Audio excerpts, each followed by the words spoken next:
Engineer علی مرزا نے کتنی بڑی خیانت کری تھی جب مفتی طارق مسعود صاحب کے اوپر لوگوں نے گستاخی رسول کا فتویٰ لگایا تھا. دیکھیے مفتی صاحب نے بتایا, دیکھیے آپ نیچے ویڈیو. انجینئر علی مرزا پہ جب گستاخی کا فتویٰ لگایا گیا, ایک مولوی صاحب نے کہا کہ اس کو قتل کیا جائے. جی بالکل. میں نے انجینئر کو فیور میں ایک بیان ریکارڈ کروایا, آپ میرا وہ بیان دیکھ لیں. اس میں نے ایک دفعہ بھی نہیں کہا کہ انجینئر گستاخی رسول ہے. جی میں نے کیا کہا, میں نے کہا ہم اس فتوے سے ایگری نہیں کرتے, گستاخی ہے یا نہیں ہے یہ کورٹ کا کام ہے فیصلہ کرے.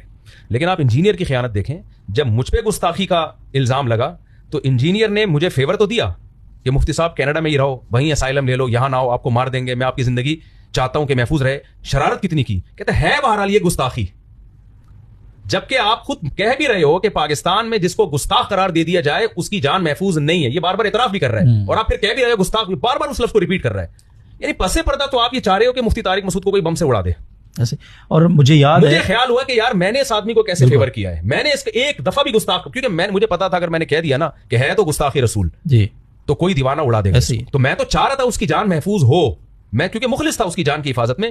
میں نے گستاخی کا لفظ ایک دفعہ بھی استعمال نہیں کیا. میں نے کہا یہ کورٹ کا کام ہے, وہ فیصلہ کرے گی. لیکن جنہیں نے شرارت یہ کی ہے, مجھے فیور بھی کر رہا ہے اور ادھر ڈرامے بازی بھی چل رہی ہے تو گستاخی, ہے تو گستاخی. یار تم یہ لفظ بار بار ریپیٹ کر رہے ہو, تمہیں پتا نہیں ہے کہ جو جنونی لوگ ہیں وہ کہیں گے جب یہ گستاخی ہے تو پھر یہ بندہ زندہ کیوں گھوم رہا ہے. یعنی آپ تو ان کو فیور کر رہے ہو. جی بالکل, یس ایسے ہی. تو یہ ہے کہ گستاخی کا جو الزام لگائے گا نا, یہ ایسے ہی زنا سے بدتر الزام ہے یہ. تو اسلام نے جیسے کسی کو زانی کہنے پہ سزا رکھی ہے کہ اب ثابت کرو, تو اگر تم کورٹ میں اس کو ثابت نہیں کرتے تو تمہارے اوپر پھر تمہیں سزا ہوگی, تمہیں چوک میں لا کے 80 کوڑے مارے جائیں گے.